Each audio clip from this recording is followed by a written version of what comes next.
This is Optimal Relationships Daily, episode 1060, The Art and Science of Making Great First Impressions, by Tervooren of Riskology.co. Hello, everybody. I am your host, Greg Audino. Happy to have you back with me on the podcast that is all about building better relationships and learning from many different experts on how to do that. And today I'll be sharing a post from Tervooren, who, like James Altucher, the author we read from yesterday, is read from a lot more on other shows in the network, but I really could not pass up this opportunity to share his work on ORD today, as I love the article we have ready for you. Enough talking about it, though. Let's just jump right in and optimize your life.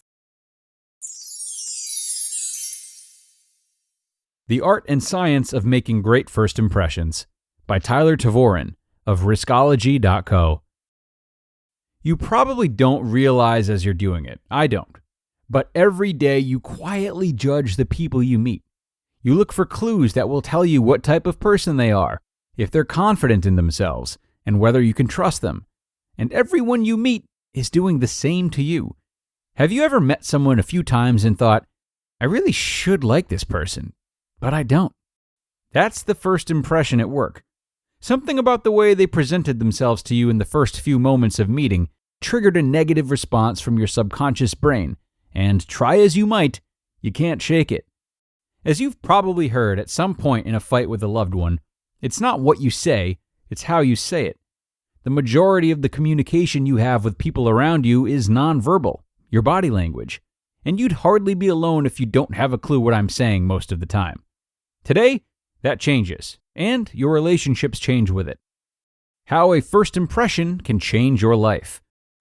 Recent research has shown you actually can change a first impression, but it's incredibly hard and it takes a long time. When you meet someone, you create a rule in your brain for them. If it's negative, you might say, Joe is mean. From there on out, Joe is mean always, at least in your mind. If you see Joe again at a party and realize he's actually a nice guy, you will register that. But instead of changing the rule, your brain builds an exception. Joe is nice. At parties. He's mean everywhere else. If Joe just met you on a bad day and is actually a good guy, he'll have to spend a lifetime building up a series of exceptions to your rule. I can see this at work in my life. I have friends of friends that I'm happy to be around in certain situations, but plenty of others where I'd rather not see them.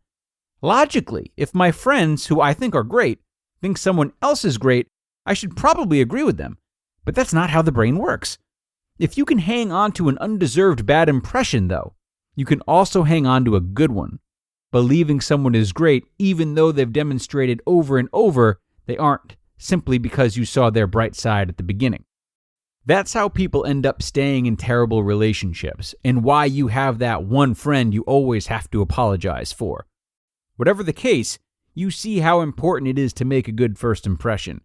Whatever impression you make on someone, you'll spend a lifetime building exceptions to their rule, but never changing it. So, why not make a great one from the start? Life will be a lot easier. The million-dollar question, of course, is how do you do that? Glad you asked. The ingredients of a great first impression. Hundreds of studies have been done on human relationships and forming impressions. The intricacies of the science are many, but there are a few things almost all the research has agreed works, like some sort of magic spell to cement a good impression of you in the eyes of the people you meet. You'll notice many of them are correlated with displaying high self-confidence. Number 1. Strong, but not too strong, eye contact. One of the most intimate things everyone will notice about you is your eyes. More specifically, your eye contact.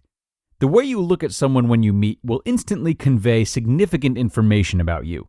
And according to the research, strong eye contact equals good. In fact, at least 12 different studies have found job candidates who made strong, lasting eye contact when meeting their interviewer were judged higher and offered jobs more often. This is because eye contact is viewed as a sign of self-confidence, and that triggers the brain's trust response. But eye contact can also be tricky. You want to look people in the eye, but you don't want to stare at them. Staring is universally seen as aggressive. The best thing to do is to look someone in the eye when you greet them, and then return regularly to short but noticeable lengths of eye contact. Don't try to hold eye contact through a full conversation. That would be weird. Number 2, firm handshake. A study in 2008 of the effect of handshakes on employability found people who had stronger handshakes were seen as more favorable candidates for a job because they came across more confident and trustworthy. Another study at Ohio Wesleyan University identified 3 factors of what actually makes for a good handshake. Firm, a good handshake should be firm but not hand-crushing. Warm, a warm hand signals a warm personality, and a cold one signals a cold personality. That is ridiculous, but it's how our brains operate by association. Dry. A dry hand means you're not sweaty or clammy. Not being sweaty means you're calm, and being calm indicates confidence. Before you shake someone's hand, warm it up, dry it off on your clothes, and remember to squeeze. Number 3, a voice of authority. Here's an interesting thing about humans. Our voices change predictably as we enter high or low power scenarios. So, what makes for a confident tone of voice? The research says it's a bit lower, less sing-songy, and more dynamic, a greater range of loud and quiet. Number 4, similar dress. This is where a lot of typical advice gets it wrong. Read almost any style or career article, and the advice is to dress to impress. Put on the best clothes you've got to make a good first impression. The reality is not so true. Dressing well can give you the perception of authority, which is useful in many situations, but it won't necessarily help you make a great first impression. So what does? The science says it's dressing similarly to the person you're meeting. When it comes to making a warm and welcoming first impression, people want to know that you are like them, not better than them. One of the quickest ways to tell is to look at the clothes you wear. Number 5, good hygiene, in some situations. This is another place where the generic advice columns often get it slightly wrong. They say to always keep yourself as clean as possible. It's not bad advice. You'll do better keeping yourself neat than you will otherwise. But the truth is the importance of hygiene for a good impression is actually situation dependent. Here's what we know. It's important to keep your home clean. People with clean homes are viewed as more agreeable, conscientious, and intelligent. You can get away with being a little slovenly, but only if you speak eloquently. And the cleanliness of your mouth is super important, especially if you're speaking with the opposite sex. The best advice is to keep yourself clean, particularly your mouth and your home if you're having guests over, but you may be forgiven if you hit the other points well. Number 6, open posture. The way you stand will play a part in how you're perceived. Researchers at the University of Texas found that people can very accurately guess 9 different personality traits about you just by the way you hold your body. Standing in an open, relaxed posture, chin up, arms at your side, back straight, signals that you're a warm and friendly person. When you hunch over or make yourself small, you invite the subconscious of the person you're meeting to wonder if you lack confidence or have something to hide. If you have the habit of folding your arms or hunching, a quick way to check yourself is to focus on taking deep breaths into your stomach. Your stomach will comfortably expand when you're standing tall and open. If you notice any discomfort or that your stomach is hitting your arms as you breathe, that's your cue to straighten yourself out. 30-second recap. Now you understand 6 of the most studied characteristics of making a great first impression. There was a lot to learn, and you're probably asking, okay, that's great, but how am I supposed to remember all this every time I meet someone? You really don't have to remember that much, and if you keep it front of mind for even a week, you'll start to internalize many of these actions.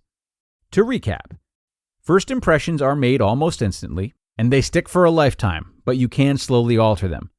To make the best first impression in almost any situation, you'll want to make eye contact but don't stare, shake with a firm, warm, and dry hand, make your voice more authoritative, dress similarly to the person you're meeting, keep yourself tidy, especially your teeth, and stand tall with an open posture.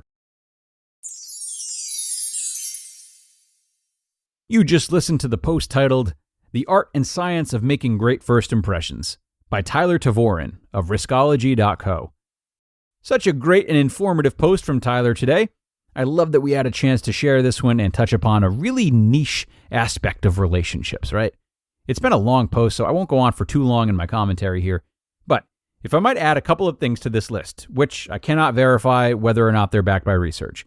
I always find myself feeling great after meeting people who show curiosity and ask questions. It's no secret that we love talking about ourselves and having our hard work or beliefs acknowledged. Of course, this is true in varying degrees for different people, but if you can meet someone and show genuine interest in getting to know them and understanding for what they're passionate about, that can go a really long way. Shared interests are wonderful too, but even then, showing true curiosity about how the person you're meeting assesses that interest, it's really special. And the time will come for them to ask you a bit about your experience with that interest too. So that will do it for today. It's been a long one. Thanks a lot to Tyler, and thanks to all of you for being here. His work is featured a lot on the other shows in the network, so do be sure to check those out. But for now, we're going to wrap up and look forward to another post tomorrow, where your optimal life awaits.